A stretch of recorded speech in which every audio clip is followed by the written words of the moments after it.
membaharui dunia. Bersama kita bisa, Tuhan beserta kita.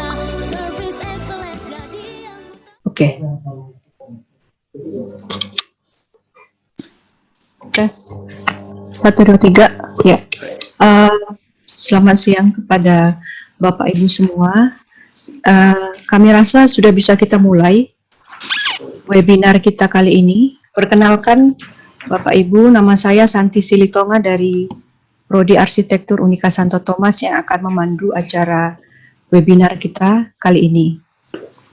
Kita mulai saja. Selamat datang kepada yang kami hormati, Bapak Rektor Unika Santo Thomas, Profesor Dr. Andus Sihol Situngkir MBA. Selamat datang kepada semua narasumber kita pada hari ini. Yang pertama, Insinyur Nikodemus Daud MSI yang akan segera bergabung sebentar lagi, Direktur Kelembagaan dan Sumber Daya Manusia Kementerian PUPR RI sebagai keynote speaker. Yang kedua, Bapak Andar Rumban Raja ST MSI mewakili LPJK dan Pemprov Sul. Kepada Bapak Insinyur Mustafa Nahdi MT, narasumber dari BUMN PT Brantas Adipraya. Narasumber keempat, Bapak Profesor Insinyur Mansur Irsyam MSE PhD, akademisi dari ITB. Ibu Keti Narulita, Country Marketer Trimble Solution Indonesia. Dan terakhir, Bapak narasumber kita yang keenam, Bapak Gildam Satria, ST, BIM Expert dari PT Waskita Karya. Selamat datang kami ucapkan juga kepada tim 9, konsorsium 9 universitas, yang tidak bisa saya sebutkan satu persatu, mewakili universitas dari Universitas Trisakti, Universitas Pelita Harapan, Universitas Mercu Buana, Universitas Bung Karno, Universitas Empu Tantular, Universitas Halu Oleo, Universitas Pancasila, Universitas Tamajagakarsa, dan panitia sendiri Unika Santo Thomas.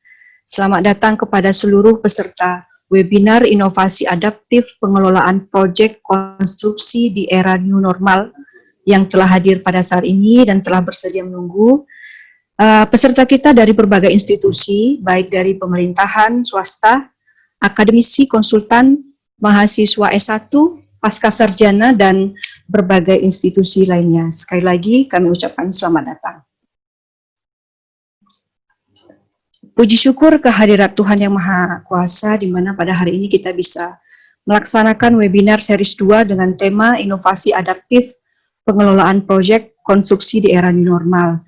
Webinar series kedua ini merupakan rangkaian kegiatan online dari konsorsium 9 universitas. Jadi webinar pertama telah dilaksanakan pada tanggal 20 Juni yang lalu. Hostnya Universitas Empu Tantular Jakarta. Jadi webinar kali ini adalah series kedua. Series berikutnya akan segera dilaksanakan di bulan-bulan yang akan datang. Jadi keliling 9 universitas. Sebelum dimulai, saya akan memperlihatkan kembali tata tertib. Tata tertib dan rundown telah dikirim ke email masing-masing Bapak Ibu. Jadi hanya mengingatkan sedikit mengenai tata tertib. Jadi intinya hanya Bapak Ibu diharapkan tidak menghidupkan mikrofonnya. Jadi jika ada pertanyaan dapat di-chat di media chat di aplikasi Zoom ini. Jadi dengan format nama, institusi, narasumber yang dituju, serta pertanyaan. Jadi cukup di-chat, nanti akan ada panitia yang akan mengumpulkan pertanyaan tersebut dan akan diarahkan moderator ke masing-masing narasumber. Jadi mohon semua peserta dapat mengikuti dari awal sampai akhir. Di akhir nanti akan ada semacam rekap ulang sehingga kita pasti tahu alamat serta nama dari peserta untuk pengiriman e-sertifikat ke masing-masing email. Demikian ya Bapak Ibu tata tertibnya. Jadi di akhir acara akan dilakukan foto bersama, jadi diharapkan Bapak Ibu bisa menghidupkan videonya. Jika ada yang belum hidup di akhir acara, tolong kami minta dihidupkan untuk dokumentasi kegiatan ini. Yang mendaftar ya, terakhir webinar ini sebanyak 240 orang. Belum sepenuhnya hadir, Jadi kita harapkan dalam waktu beberapa menit lagi semua bisa hadir. Demikian yang saya rasa sebagai pembukaan. Kita masuk langsung ke acara pertama. Kita akan membuka acara ini dengan doa bersama sesuai dengan kepercayaan Bapak Ibu kita semua masing-masing. Doa kali ini akan dipimpin perwakilan dari tim 9 konsorsium universitas oleh Bapak Insinyur Ahmad Dovir MTIPM dari Universitas Pancasila. Kami persilahkan Pak Ahmad Dovir untuk memimpin doa, Pak. Silakan Pak Dovir. Oke. Dengeran, Bu? Kedengaran, Pak. Silakan, Pak. Oke. Terima kasih panitia webinar kedua tim 9 yang diselenggarakan oleh Unika Medan. Mudah-mudahan acara hari ini kita semuanya dalam keadaan kondisi sehat walafiat sampai akhir dalam acara webinar kali ini. Alhamdulillah, puji syukur kita pada Tuhan Yang Maha Kuasa atas perkenankanlah pada hari ini kita sebagai panitia dari kegiatan ini menyelenggarakan seminar yang terkait dengan masalah konstruksi, masalah manajemen dan sebagainya, khususnya dalam bidang sipil. Untuk itu, marilah kita bersama-sama berdoa sesuai dengan keyakinan masing-masing peserta. Untuk itu, kami melakukan suatu kegiatan ini dengan doa sesuai dengan ajaran agama Islam. Bismillahirrahmanirrahim. Ya Rahman, Ya Rahim. Pada hari ini kami, keluarga besar tim 9 khususnya panitia Unika yang menyelenggarakan kegiatan webinar kedua yang insya Allah berkelanjutan terus sampai pada tahap-tahap yang berkaitan dengan pembangunan bangsa karakter dan kegiatan mahasiswa maupun dunia industri, khususnya bidang teknik sipil maupun umum pada umumnya. Ya Allah, Ya Rahman, Ya Rahim, hanya kepadamu ya Allah kami minta petunjuk, hanya kepadamu ya Allah kami minta pertolongan, sehingga apa-apa yang disampaikan oleh para moderator, para pembicara dapat bermanfaat, khususnya bagi kita semua yang hadir secara baik. Ya Allah, Ya Rahman, Ya Rahim, semoga apa-apa ilmu yang disampaikan para presenter maupun para pembicara kali ini sangat kita butuhkan bersama, sehingga dapat bermanfaat untuk negara kita yang kita cintai.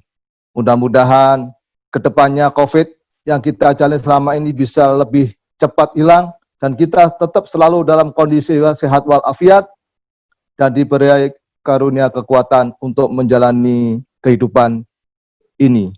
Ya Allah, Ya Rahman, Rahim, mudah-mudahan bermanfaat untuk kita semuanya. Rabbana atina fid dunya hasanah wa fil akhirati hasanah wa qina adzabannar. Walhamdulillahi rabbil alamin. Assalamualaikum warahmatullahi wabarakatuh.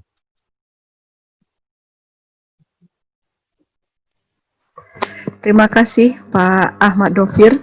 Pak Ahmad Dovir adalah salah satu dosen dari Universitas Pancasila. Terima kasih Pak. Kita masuk ke acara kedua, yaitu kata sambutan. Yang pertama dari Ketua Panitia Webinar Inovasi Adaptif Pengelolaan Proyek Konstruksi di Era New Normal, Bapak Insinyur Charles Sitindaun MT dari Unika Santo Thomas. Silakan Pak. Terima kasih.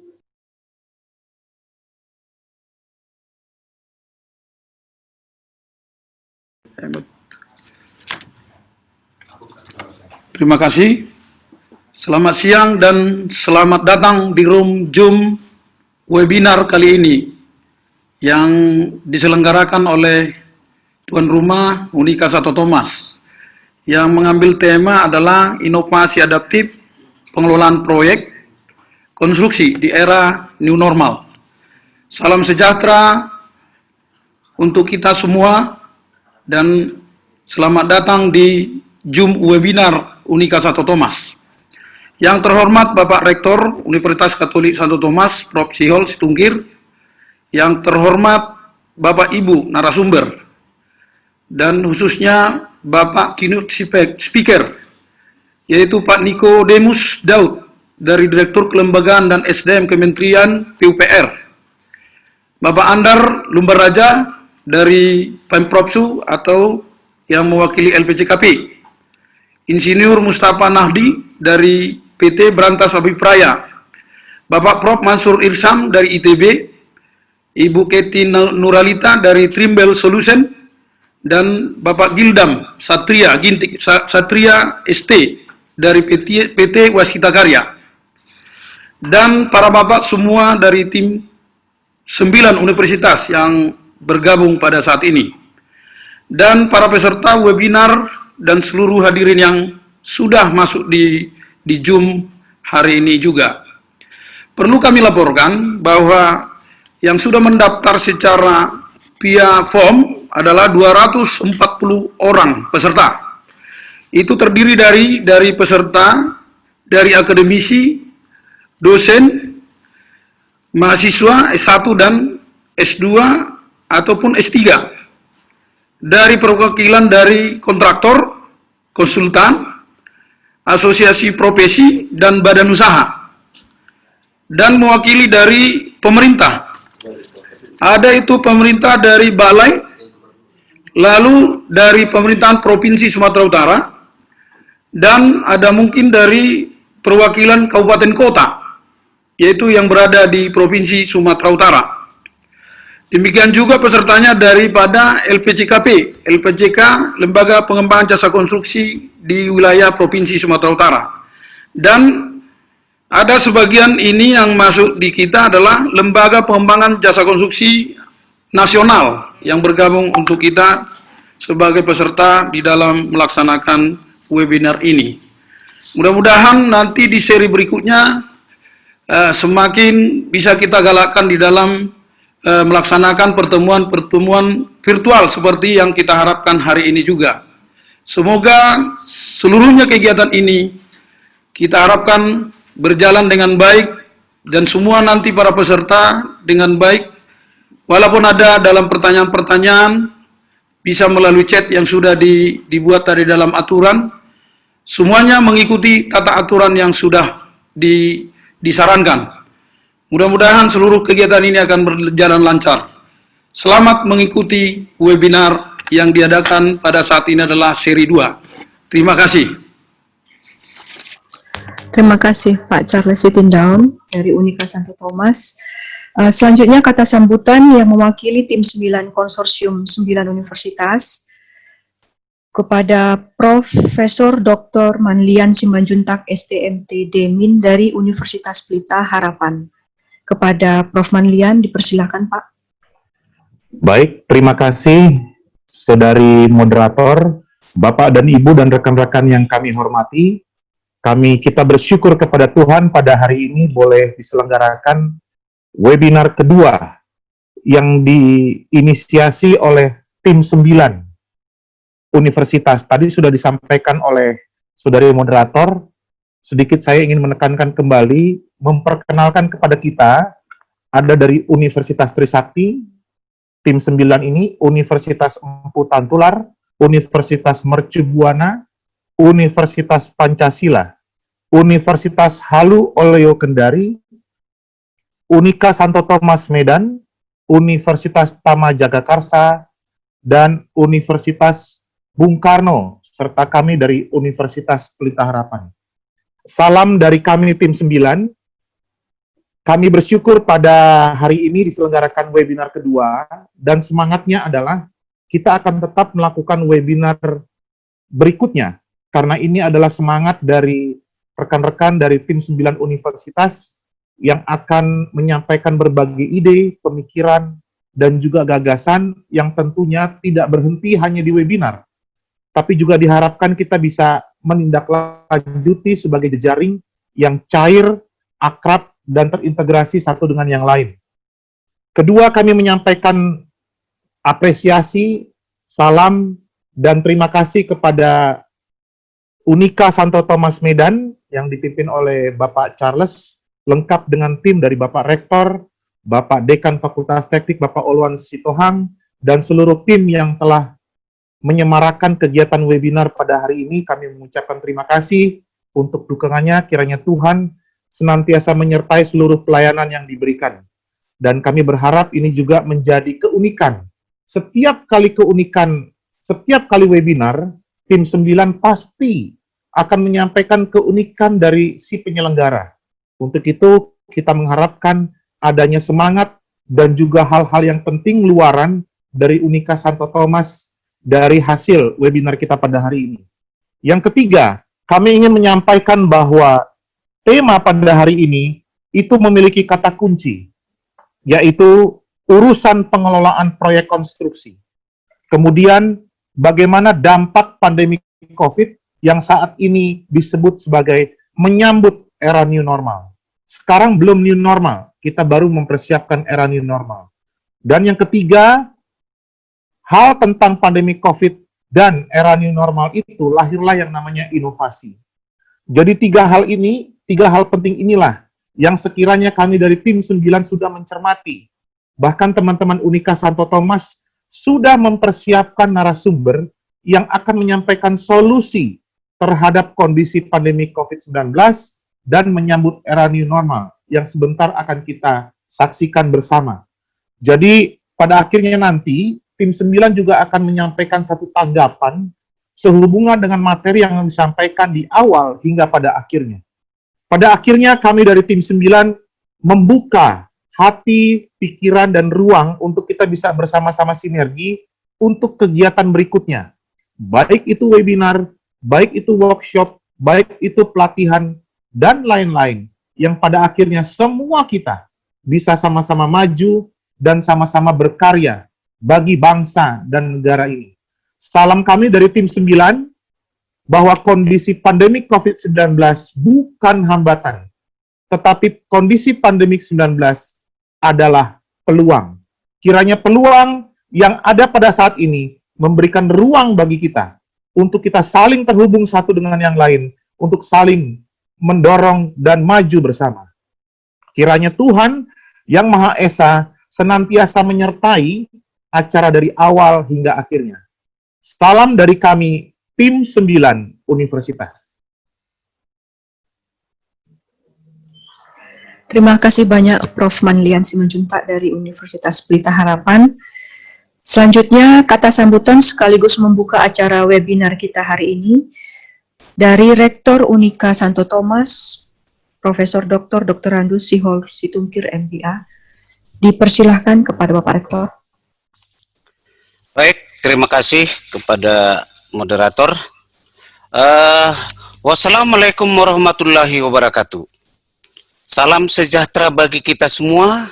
Salam sehat dari Unika Santo Thomas Medan.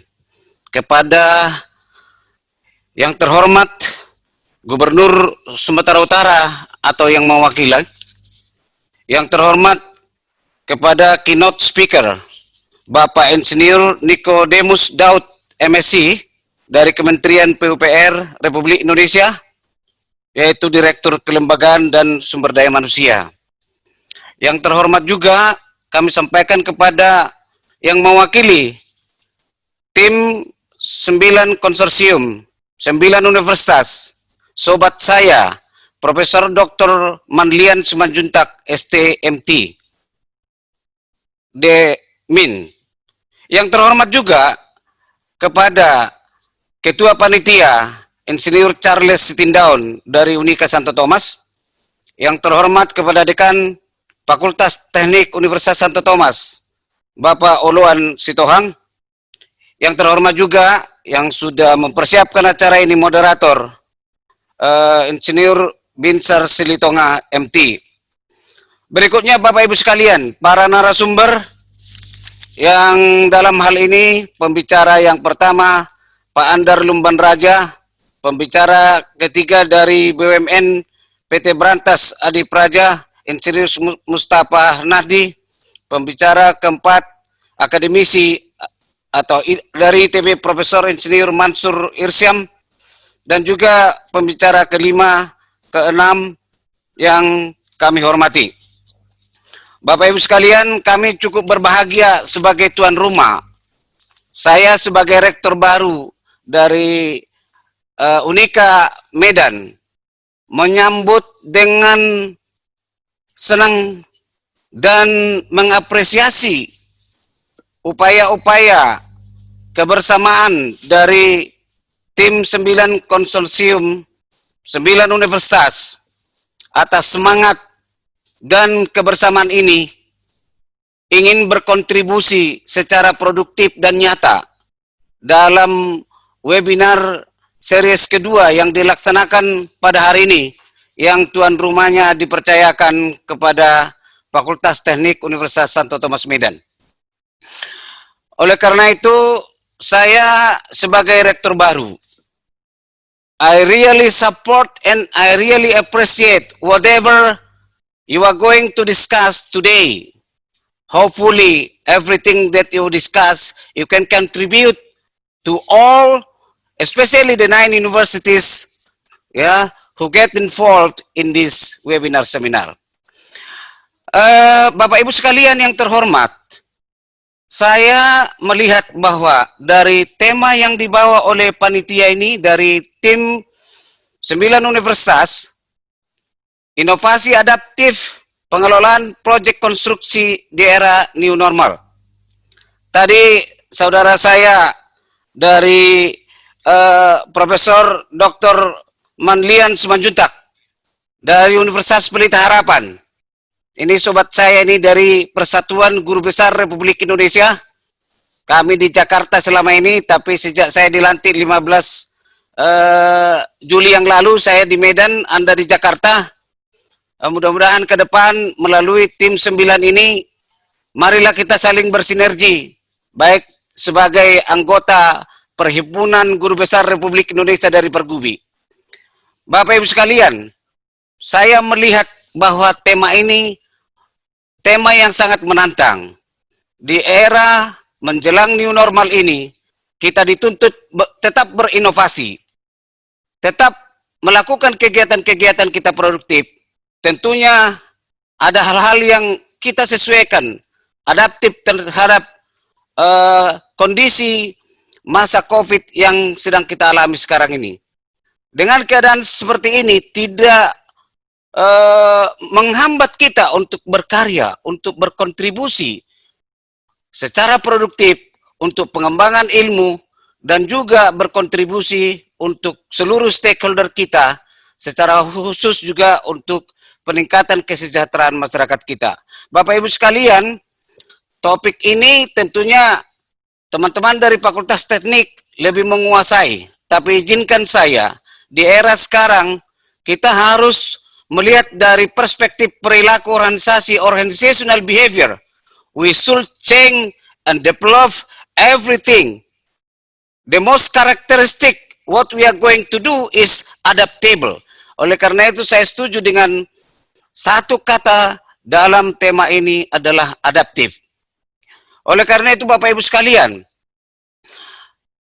disiplin ilmu tentang proyek ini atau manajemen proyek tidak terlepas dari ilmu manajemen itu sendiri. Di sana ada planning, organizing, actuating, and controlling, evaluation and control. Saya yakin Bapak Ibu sendiri, narasumber kami yang hebat-hebat ini dari 9 universitas mampu menorehkan, mampu berkontribusi dalam pengembangan ilmu di bidang teknik sipil ini. Bapak Ibu sekalian, tentunya panitia dengan segenap 9 konsorsium 9 universitas ingin mencapai sesuatu, sasaran utama atau mencapai tujuan dari webinar ini. Harapan kami ada peningkatan efisiensi, ada peningkatan efektivitas dalam proses proyek-proyek ke depan. Tentunya juga yang terakhir, ya, kita berharap bahwa apapun yang kita kerjakan ke depan ada dampak atau outcome-nya yang bisa dirasakan oleh masyarakat. Tentunya juga melalui webinar ini ada berbagai macam masukan atau hasil yang dihasilkan pada sore hari ini. Kiranya itu bisa menjadi kebijakan, strategi dan upaya-upaya konkret yang bisa disumbangkan oleh 9 universitas dalam konsorsium ini, baik ke pemerintah pusat maupun pemerintah daerah maupun ke dinas-dinas terkait. Itulah yang bisa saya sampaikan.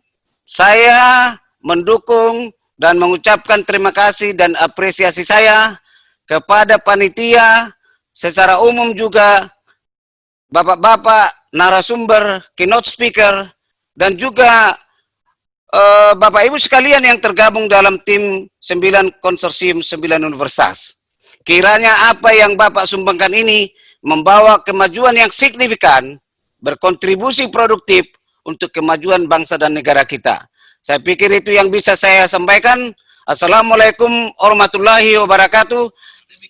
Dengan demikian, maka webinar series kedua yang berjudul Inovasi Adaptif Pengelolaan Proyek Konstruksi di Era New Normal saya buka dengan resmi.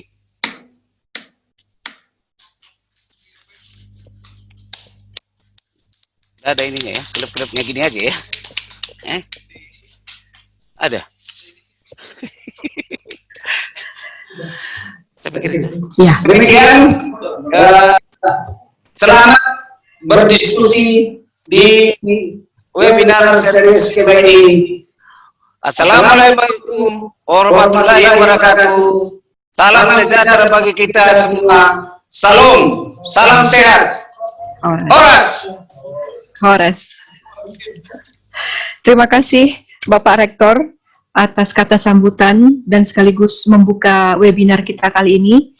Jadi setelah dibuka, kita masuk ke acara inti. Saya ingin menyapa Bapak Insinyur Nikodemus Daud MSI yang telah bergabung. Mohon maaf Pak, ada kesalahan penulisan. Seharusnya Direktur Kelembagaan dan Sumber Daya Konstruksi, Dirjen Bina Konstruksi Kementerian PUPR. Mohon maaf Pak atas kesalahan di awal. Sesi keynote speaker dan sesi pertama dari webinar ini akan dipandu oleh Bapak Insinyur Binsar Silitonga MT dari Prodi Teknik Sipil Unika Santo Thomas. Sebelum masuk ke acara inti ini, kita jeda sebentar sambil persiapan koneksi dan yang lain-lain untuk satu video promosi. Terima kasih. Salam sejahtera bagi kita seluruhnya. Kami akan memandu kegiatan sesi yang pertama untuk diskusi kita. Untuk memandu kegiatan ini, nanti akan ada 4 pembicara, dibagi atas 2 kelompok. Kelompok yang pertama itu adalah Bapak Insinyur Nikodemus sebagai keynote speaker. Nah, setelah nanti Pak Nikodemus sebagai keynote speaker selesai, kami akan memandu untuk pembicara kedua, ketiga, dan seterusnya. Nah, kami mau menyapa dulu ke Pak Insinyur Nikodemus. Pak Insinyur Nikodemus, sudah siap Pak? Siap Pak Binsar. Iya, Bapak Ibu sekalian, ini keynote speaker-nya, pembicara kunci ini, ada banyak hal nanti yang kita bisa bahas dari Bapak ini. Nah, posisi Bapak ini saat ini adalah sebagai Direktur Kelembagaan dan Sumber Daya Konstruksi, Direktorat Jenderal Bina Konstruksi, Kementerian PUPR. Jadi memang materi atau hal-hal yang disampaikan Bapak ini memang sangat penting bagi kita karena Bapak inilah yang membina konstruksi untuk seluruh pelaksana konstruksi yang ada di Indonesia. Waktu dan tempat kami persilakan Pak Nikodemus. Terima kasih Pak Binsar. Saya diberi waktu berapa menit Pak Binsar ya? Kalau dari panitia, ini dari panitia Pak ya, tapi Bapak sebagai namanya pun kunci Pak. Bapak yang pegang kunci ini kan. Nah, kalau dari panitia ini cuma 20 menit Pak, tapi bisalah lebih sedikit 21 Pak. Silakan Pak, silakan. Baik Pak Binsar, terima kasih. Ini tadi ada teman-teman semua yang saya banggakan, juga ada Pak Marlian tadi juga, sudah pernah ketemu. Ini tadi Pak Rektor juga, dan semuanya yang hadir pada siang hari ini. Assalamualaikum warahmatullahi wabarakatuh. Selamat siang, Shalom. Memang saya diberi tugas itu judulnya memang sangat menarik ya. Inovasi adaptif pengelolaan rekonstruksi di era new normal. Ini adalah sebagian kecil daripada pekerjaan Indonesia sebenarnya. Sambil diskusi silakan ditayangkan saja bahan saya. Jadi saya mau mengajak teman-teman ini karena katanya keynote speaker harus bicaranya lebih besar dan mengarah kepada kita mau kemana sih, kan begitu kan. Jadi saya mencoba mengajak teman-teman kita juga sebagai bahan yang ke depan. Ini suaranya jelas nggak ya Pak ya? Suaranya jelas Pak Binsar? Jelas Oke. Pak. Ya. Tadi ada yang ngechat katanya suaranya putus-putus soalnya, berarti tempat yang bersangkutan. Baik, dilanjut Mas. Nah di sini saya akan ada 5 hal yang akan saya sampaikan. Oh ini yang lama bahannya ya? Izin, bahannya yang lama bahannya. Ada 5 bukan 4. Udah dikirim bahannya belum? Ini masih bahan yang lama ini. Mau diganti bahannya, bukan yang 4 tapi yang 5. Iya, kita akan apa Pak? Iya, kita coba sebentar ya Pak ya. Ya, nah, baik. Mungkin Pak Nikodemus bisa berbagi Saya sampaikan ya. Iya, pengalaman Pak. Silakan Pak. Jadi saya ngajak kita untuk berpikirnya lebih besar dari ini. Ini hanya satu masa, cuman sampai Desember selesai persoalan terkait dengan pandemi ini. Jadi sudahlah. Kita berpikir bahwa ke depan kita harus berpikir yang besar, dan besar itu di mana, ini yang perlu kita diskusikan. Samping tentunya nanti di terakhir saya akan sampaikan juga mengenai tantangan inovasi adaptif Kementerian PUPR di era new normal. Yang pertama adalah kita sebut sebagai pembangunan nasional impian Indonesia. Ini mungkin bisa menjadi satu gambaran kita tuh mau kemana sih. Selama ini teman-teman mungkin sudah tahu tapi terlupakan karena pandemi, semua orang tuh akhirnya mikir pandemi aja. No, kita harus berpikir lebih besar. Presiden kita, beliau adalah orang yang sangat visioner. Beliau sudah mencanangkan kapsul waktu untuk tahun 2085 akan dibuka. Ini keren banget nih. Ya. Jadi mungkin teman-teman semua sudah masih ingat tahun 2015 kemarin ada peresmian namanya peresmian Avenger. Wah, keren banget tuh. Ya. Dilanjut. Ya. Yang kedua adalah rencana kerja pembangunan infrastruktur di Kementerian PUPR di masa pandemi COVID-19. Yang ketiga, kerangka kebijakan dan regulasi, oke. Atau tanggal 5 penutup. Dilanjut, Mas. Atau Mbak. Ini dia. Ini saya mencoba menyampaikan supaya mari sama-sama kita lihat ke arah sini. Bahwa di tahun 2085 itu sudah canangkan akan menjadi ini dia.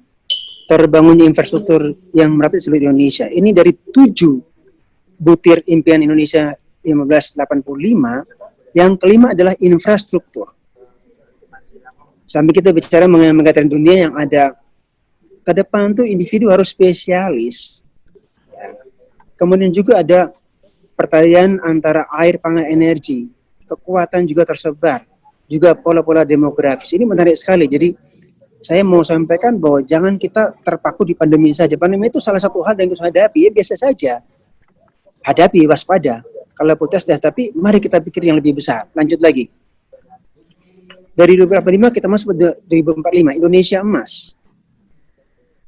Indonesia Emas kita masuk pada Visium PUPR 2030. Keren banget ya. Jadi PUPR ini sudah punya namanya Visium. Visium itu asal kata dari visi dan museum. Makanya Visium. Kenapa visi? Visi artinya ke depan. Kenapa visium? Karena visi plus museum. Kenapa museum? Museum adalah merupakan legasi kita. Jadi visium, legasi di depan. Oh, keren banget kan? Coba bayangin tuh. kita punya legacy di depan, namanya visium. Nah, bagaimana mencapai visium itu? Tentunya kita harus mempunyai pembangunan yang jelas-jelas, harus pembangunan itu efektif, gitu kan. Yang didukung oleh apa? Regulasi, SDM, integrasi data, teknologi informasi juga melakukan evaluasi. Ini sudah clear betul. Saat ini kondisinya daya saing kita masih rendah. Di mutu dan pendidikan juga akses, gizi dan kesehatan, karakter bangsa, stok yang masih tertinggal infrastrukturnya. Banyak sekali persoalan di situ, tapi nggak apa-apa. Itu adalah fakta yang harus kita hadapi. Jadi salah satunya adalah pandemi. Nah, ini sebenarnya itu masih banyak yang lain gitu, tapi karena pandemi ini memang di dunia, akhirnya semua jadi ke sana. Oke, harus kita hadapi, waspada, dan kita lakukan pencegahan dini, yes. Tapi jangan lupakan ini. Lanjut lagi. Ini adalah Vision PUPR 2030.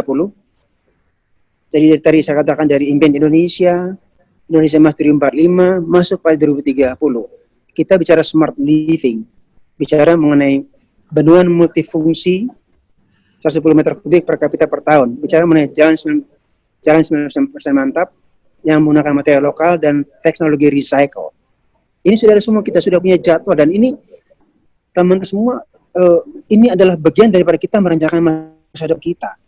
Jadi yang di sekarang acara ini kan, adaptif ini kan, bahwa ke depan itu harus jadi juga, tidak bisa kita lepas. Lanjut lagi. Kemudian ini agenda yang RPJMN 2020-2024. Sama saja Bapak Ibu sekalian. Saya mau cerita bahwa dalam hal ini semua itu kan diturunkan dari 2085, turun kepada 2045, 2024. Semuanya itu bagian daripada kita mikir masa depan. Kita nggak bisa lepas. Memperkuat ketahanan ekonomi untuk pertumbuhan. Nah, ada salah satunya adalah memperkuat infrastruktur untuk mendukung pertumbuhan ekonomi dan pengalihan dasar. Ini sudah clear betul. Juga ada ketahanan bencana dan lain. Saya bahasnya cuma yang bagian infrastruktur saja. Lanjut lagi. Itu terkait dengan Invent Indonesia. Nah, kita masuk ke rencana kerja. Ini harus sudah. Jadi tadi saya sampaikan bahwa kita ini bicara mengenai Indonesia di posisi punya rencana masa depan yang begitu besar. Nah, sekarang oke lah. Sekarang bagaimana sih posisi kita di 2024 sebelum COVID, gitu ya? Sudah ada juga kami punya sumber daya air. Kita bicara konektivitas jalan dan jembatan, bicara perumahan. Ini semua dibangun dengan konstruksi juga. Artinya kita sudah punya rencana begitu banyak. Bahwa sekarang ada masalah pandemi, ya nggak apa-apa. Ya semua berkurang, ya wajar. Tapi nanti kan kita harus ingat bahwa ini tidak akan, kalau kata teman-teman atau orang tua kita dulu, badai pasti berlalu. Sebentar juga berlalu kan. Kita harus mikir yang lebih besar ini. Lanjut lagi. Bapak Presiden kita dengan adanya COVID-19 sudah mengeluarkan instruksi Presiden nomor 4 tahun 2020 tentang refocusing kegiatan, realokasi anggaran, serta pengembangan barang dan jasa untuk percepatan penanganan COVID-19. Dari sana, kemudian Pak Menteri membuatkan instruksi kepada kami semua untuk bekerja. Bagaimana untuk melakukan percepatan penyiapan dan pembangunan infrastruktur juga dalam rangka menangani COVID-19.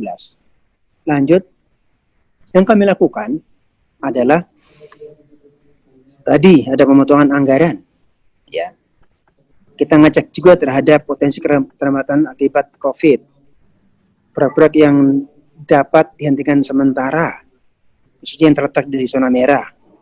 Juga dampaknya kita mengeluarkan, Pak Menteri mengeluarkan Inmen juga nomor 2 tahun 2020 tentang protokol pencegahan penyebaran corona, virus disease 2019 dan dalam penyelenggaraan jasa konstruksi. Hal ini juga membuat kita melakukan penghematannya kemana sih?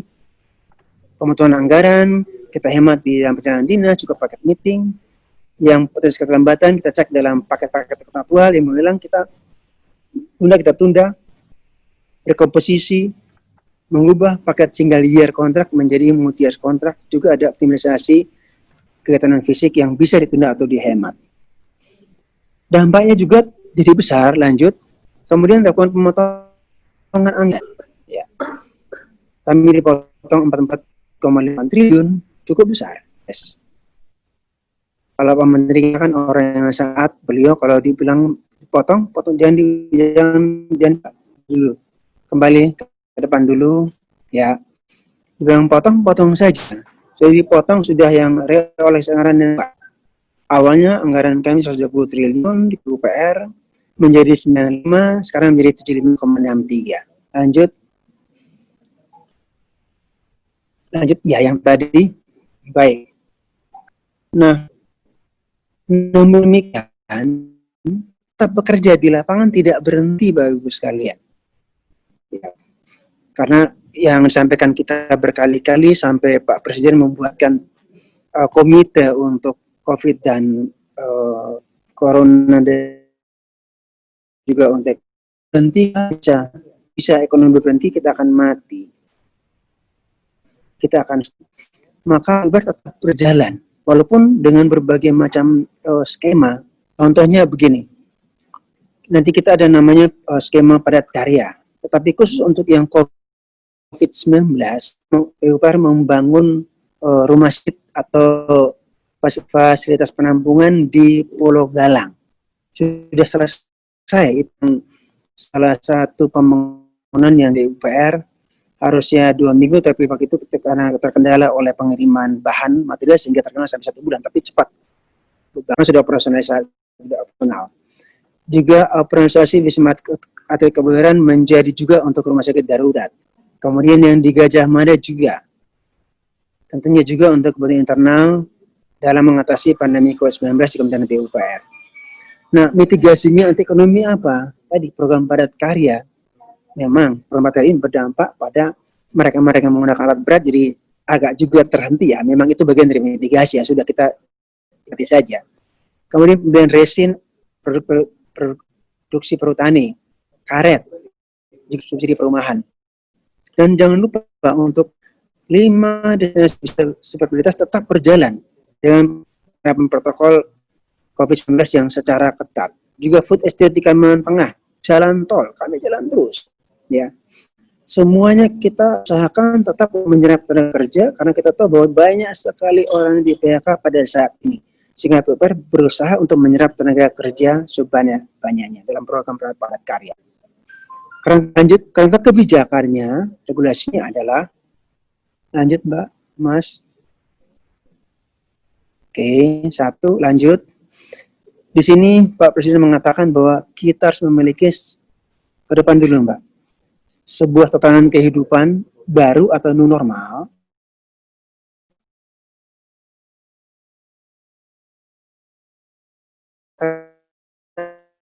Dia aja benar. Oh, mungkin mengatakan dia bisa bilang Pak Presiden berdampingan namanya flu itu ya terus berdamping secara kuat.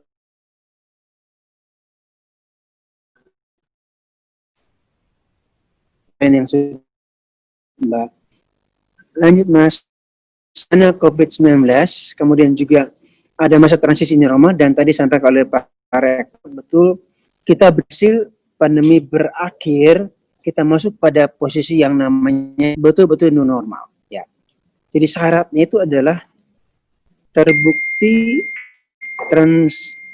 transisi COVID-19 telah dikendalikan, atau transmisi atau penyebarannya telah dikendalikan. Ya. Ini tentunya dengan R0-nya harusnya makin lama kecil sampai menjadi 0. Harusnya demikian.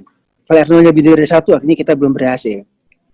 Kemudian juga tentunya kesehatan masyarakat dan kapasitas sistem kesehatan mampu mengidentifikasi, mengisolasi, menguji, melacak kontak, dan melakukan karantina. Juga risiko wabah. Ada yang merah kami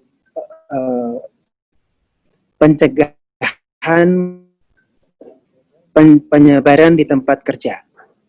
Kemudian risikonya juga dapat dikerjakan di PUPR. Ini data yang kami ambil juga saja dari tanggal 20 Juli kemarin dari HTTPS COVID-19 Peta Sebaran. Lanjut. Kalau regulasi yang kami lakukan adalah setelah terbit instruksi Presiden, kemudian kami buat Inmen PUPR nomor 02, kemudian kita buat pedoman untuk tatanan hidup baru atau norma baru dalam penyelenggaraan jasa konstruksi. Tentunya goalnya adalah tetap percepatan pemulihan ekonomi melalui adaptasi terhadap situasi pandemi COVID-19. Lanjut, Inmen 02 itu isinya apa saja sih? Yang pertama adalah protokol pencegahan COVID-19 dalam penyelenggaraan jasa konstruksi. Yang kedua, tindak lanjut terhadap kontrak penyelenggara jasa konstruksi. Yang ketiga adalah protokol pencegahan COVID-19 dalam pelaksanaan pengadaan barang jasa konstruksi. Protokolnya seperti apa? Dilanjut. Kami buat ada 7 tahapan. Yang pertama, membentuk Satgas COVID sudah berjalan semuanya. Kedua, menyediakan fasilitas pencegahannya. Ketiga, melakukan edukasi. 4, mengukur suhu semua orang setiap pagi dan siang dan sore di lapangan tentunya. Kemudian juga melakukan tindakan isolasi dan penyemprotan disinfektan. Kelima adalah membuat kerjasama dulu penanganan suspek COVID-19, baru kemudian menghentikan sementara jika terindikasi, baru ketujuh adalah melakukan tindakan isolasi. Lanjut, kalau tantangan dan inovasi adaptif yang ada di PUPR saat ini adalah yang pertama tentunya kita lingkupnya kita melaksanakan sistem padat karya, artinya alat-alat sementara kita bergeser juga, kita pakai alat ringan sekarang yang kita pakainya. Kedua adalah tentunya kita tahu bahwa harus melakukan physical distancing, ini tantangannya. Yang ketiga adalah high risk COVID-19 infection, ini agak berat karena di lapangan tuh pekerjaan sangat banyak, orangnya sangat banyak, berkumpul di lapangan, di area kantin pas makan bareng, juga di area bedeng, tidur mereka bareng-bareng semua. Ini luar biasa. Kemudian juga kita tahu bahwa kalau di lapangan namanya juga kita pakai padat karya ya, digital culture, pakainya linggis, pakainya pacul, ya memang begitu, itulah padat karya. Dan kebanyakan ada di lokasi yang jauh, remote area, dan mereka bekerjanya itu untuk mengejar pekerjaan yang terlambat, 24 jam bekerja di lapangan dalam 3 shift tentunya. Nah, apa yang kami lakukan? Yang rancangan dibuat untuk aplikatif di lapangan tentunya, berbiaya optimal, dan sebisa mungkin tidak menghambat pelaksanaan pekerjaan, pengawasan yang ketat, evaluasi berkala, dan yang 6 yang kami akan bahas hari ini adalah mengedepankan inovasi dan teknologi. Inti dari semua itu, inti daripada atau kunci dari penerapan norma adalah disiplin dan tentunya kejujuran. Ya, seringkali orang yang terkena corona ini agak malu mengatakan saya terkena. Seakan-akan itu jadi satu apa ya, malu luar biasa. Padahal nggak boleh malu. Orang kalau kena ya sudah, lama diapakan lagi. Tidak ada satu orang pun yang ingin sakit sebenarnya. Lanjut, tantangan. Kalau kita bicara rantai pasok jasa konstruksi ada 5M. Ada man, machine, method, material, money. Semua sudah tahu. Jumlah tenaga kerja konstruksi nasional ini kita juga bicara itu tantangannya luar biasa. Dengan adanya pasar bebas, semua orang bisa masuk. Dari sisi man, demikian. Ketersediaan SDM konstruksi alternatifnya seperti apa, bagaimana kualitasnya, bagaimana pembinaannya, kemudian mesin, sistem registrasi seperti apa, tingkat kemudian dalam negerinya bagaimana. Masih banyak sekali yang kita memang masih banyak hal yang perlu kita benahin sini. Apa-apa itu kita kalau mau ke depan lebih harus kita lakukan itu. Tapi kalau hari ini kita mengarahnya kepada hal yang utama di sini ada mengenai IT sebenarnya. Ya. Perkembangan IT yang luar biasa cepat. Contoh misalnya kita punya building information modeling, itu juga sangat cepat perkembangannya. Kami lagi melakukan kerjasama dengan unit UK terkait dengan pelatihan terhadap mereka nanti akan menjadi trainer untuk building information modeling. Bagi kami siapkan kerjasamanya. Kemarin sudah lakukan 1 kali pelatihan, nanti akan ada lagi. Kemudian juga tentunya inovasi di lapangan seperti bekerjanya. Kita tahu sudah di lapangan orang bekerja menggunakan kubikal, tinggal pasang-pasang saja. Cina bisa bikin rumah sakit atau gedung 14 tingkat dalam tempo cuma 2 minggu. Kita harus bisa juga demikian. Kalau untuk material juga sama saja juga. Bagaimana kita menggunakan material yang ada di bahan lokal itu luar biasa, harus penting sekali. Kenapa? Karena Indonesia negara kepulauan, di mana-mana tempat itu punya masing-masing karakteristik lokal, bahan seperti apa, sehingga kalau kita menggunakan bahan luar tempat agak susah mobilisasinya. Dan masalah biaya pun juga, infrastruktur itu hanya bisa, APBN bisa membiayai paling banyak 20% daripada kebutuhan infrastruktur. Lainnya kita mencari skema pembiayaan daripada tempat-tempat lain atau dari swasta, juga dari perorangan kalau ada. Lanjut, kalau kita bicara revolusi industri 4.0, sudah ramai semua orang kan? Ya. Bagaimana sih menuju ke sana? Ini luar biasa. Ini kita nih dari mulai sejak ada mesin uap, kemudian juga adanya tenaga listrik, ada listrik, kemudian ada juga teknologi informasi dan mesin otomasi, sampai dengan sekarang kita bicara Internet of Things. Semuanya ini sudah ngomong luar biasa, tapi begitu ada pandemi semuanya down. Nah, orang takut, tapi harusnya tidak boleh, malah terbalik harusnya. Dan adanya pandemi ini, kita harusnya lebih maju di sisi industri 4.0 ini, sisi IT, harus dibuka. Sekarang Bappenas sudah mengembangkan arahnya kepada bisa bekerja di mana saja, flexible working space arrangement untuk ASN. Dan saya kira juga di perguruan tinggi juga sudah sama, sudah banyak orang sekarang belajar dari rumah saja. Banyakan kami rapat sudah menggunakan Zoom. Ya. Literasinya, lah sisi pembelajaran juga sama semua. Semua arah ke sana, tapi kembali ini juga agak berat. Sekarang sudah masuk lagi namanya sosial 5.0, sosial 5.0. Itu saya dapat beberapa kali diskusi dengan teman-teman.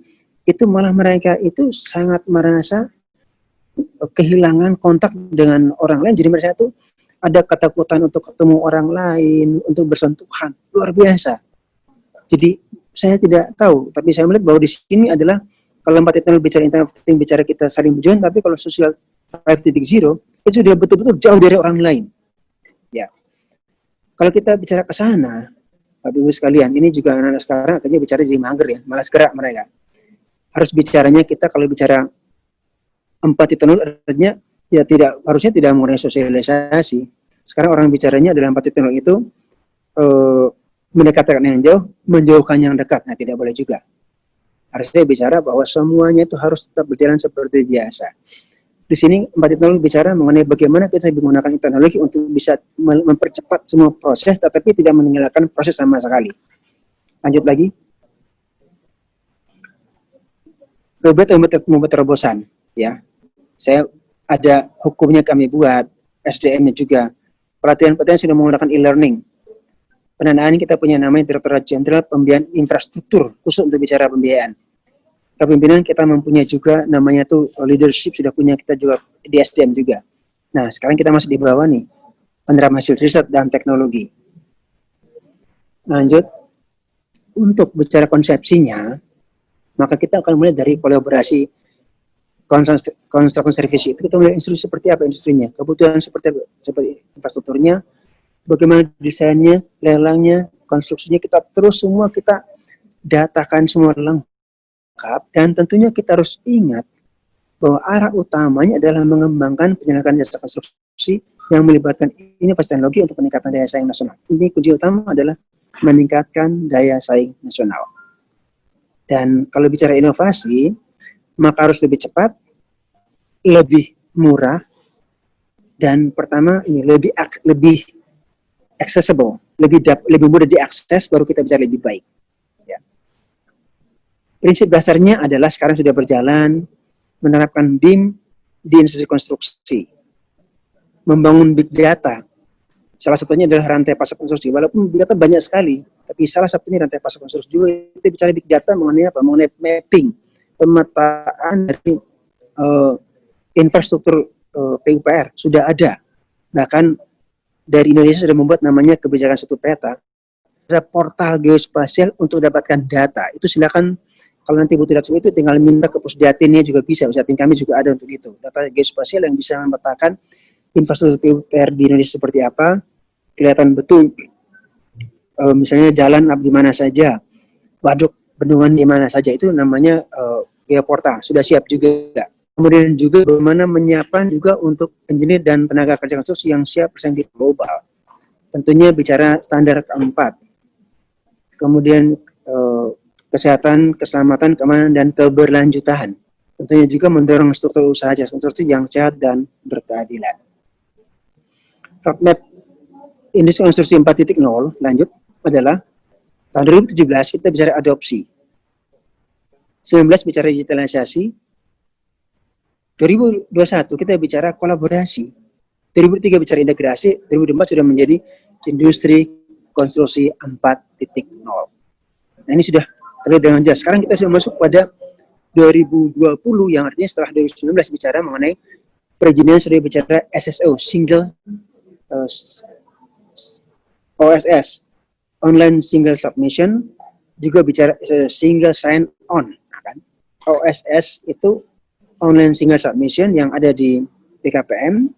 Kami juga mengembangkan namanya SSO, single sign on. Sekali kita masuk itu sudah bisa lihat semua data. Ada namanya e-procurement, adanya namanya monitoring, e-budgeting. Masih banyak sekali yang kami buat untuk itu. Nah, dari sana kita akan melakukan namanya API, Application Programming Interface, termasuk juga dengan tadi saya bicara mengenai portal. Maka ke depan, untuk membuat perencanaan sangat mudah karena kita pakai berbasis data spasial, bukan lagi data tabular. Setelah data spasial kita punya, maka kita bisa bicara mengenai 1,4 juta kilometer persegi Indonesia ini telah terpetakan dengan jelas lahan siapa, punya siapa, sehingga akan mudah untuk membuat perencanaan terhadap bagaimana membangun infrastruktur PUPR atau infrastruktur di Indonesia. Lanjut. BIM salah satu teknologi digital. Ya, sudah Indonesia sudah pakai, PUPR sudah pakai. Semua infrastruktur besar pasti pakai BIM. Kita tahu bahwa sekarang industri 4.0 sudah masuk di semua lini. Sekarang ada namanya fintech, financial technology. Banyak sekali hal seperti itu. Kemudian juga digital representation sebagai BIM tadi. Kemudian juga kita bicara infrastruktur tadi. Semua ini pada intinya bicara mengenai data dan informasi, tidak ada yang lain. Bagaimana BIM itu bisa ada di Indonesia dan bagaimana organisasi seperti apa di Indonesia? Lanjut, Mbak. BIM itu saya membawa BIM supaya biar teman-teman bisa mengarah ke sana. BIM adalah Building Information Model yang semua sudah tahu, PUPR sudah pakai. Kenapa diperlukan? Karena Building Information Model ini adalah sebenarnya bagaimana mendigitalkan semua hal yang kita kerjakan secara manual. Itu aja poinnya sebenarnya, nggak ada yang lain. Ya. Kita punya gambar dimasukkan dalam elektronik. Kita mempunyai metode masukkan di sana juga. Bagaimana kita buat desain, tinggal buat aplikasi seperti ini. Semua BIM nanti saya kira akan lebih jelas lagi semua ke sana. Ini membuat ke depan itu pekerjaan yang tadinya kompleks, sekarang jadi lebih mudah. Yang perlu kita, kalau sudah peta di sana masuk, kita punya ukuran yang jelas, kita punya database hujan, database cuaca, akan mudah. Oh, di sana itu daerahnya tuh daerah yang gampang banjir, Pak. Kalau gitu jangan buat jalan, buatlah waduk misalnya begitu. Kemudian kita bicara mengenai visualisasi, ini pasti akan terlihat. Dan akibatnya adanya efisiensi dan efektivitas daripada penyusunan rencana untuk kemudian dapat dilaksanakan ke depan sesuai dengan rencana kita buat. Manfaat dan tujuan BIM dalam sektor konstruksi. Lanjut.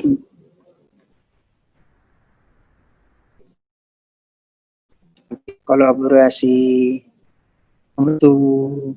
kemudian regulator aktif, bisa dari semua orang bisa mantau gitu kan. Dan manfaat tentu lebih efisien dan akurat. Jika proses dihitung tentunya lebih cepat tadi, lebih ramping, lebih transparan, akurat, lebih akurat dalam perhitungan, menghindari kesalahan mulai sehingga pelaksanaan, kemudian tentunya waktunya menjadi lebih cepat. Dimensinya, ini semua sudah saya kira nanti akan lebih dijelaskan. Lanjut. Dimensinya, ya dari kita mulai namanya itu pre-design, schematic design, design development, terus ke depan, Mbak. Ke depan dulu. Kemudian construction dokumen, construction stage juga sampai dengan as-built drawing-nya ada di sana. Ya. Nah, ini salah satu inovatifnya adalah tadi bahwa kita itu melakukan PUPR, melakukan perkuatan SDM konstruksi secara Zoom. Nggak, jangan dulu, Mbak. Ke depan dulu. Secara Zoom. Jadi silakan saja kedap dulu. Ya, jadi semuanya berbasis digital. Di lapangan dilaksanakan pelatihan-pelatihan sudah jalan semuanya. Ya, lanjut lagi. Kemudian juga kami membedakan juga namanya adalah perkuatan jabatan fungsional pembina jasa konstruksi yang tentunya menggunakan juga pola Zoom tadi agar bisa ke depan lebih baik. Ini sudah bagian Jafung tadi. Lanjut lagi. Dan terakhir, tentunya kita PUPR itu akan masuk kepada Dilan digital melayani yang memang merupakan tujuannya Presiden. Di sini untuk para barang jasa, kita pembuktian sudah mulai online, pembuktian kualifikasi. Kemudian juga termasuk klarifikasi negosiasi dan evaluasi harga sudah pakai online. Pendampingan juga online. Rapat persiapan juga sudah kita usahakan secara online semuanya. Itu adalah bagian dari adaptasi kami dalam rangka pengadaan barang dan jasa. Lanjut lagi.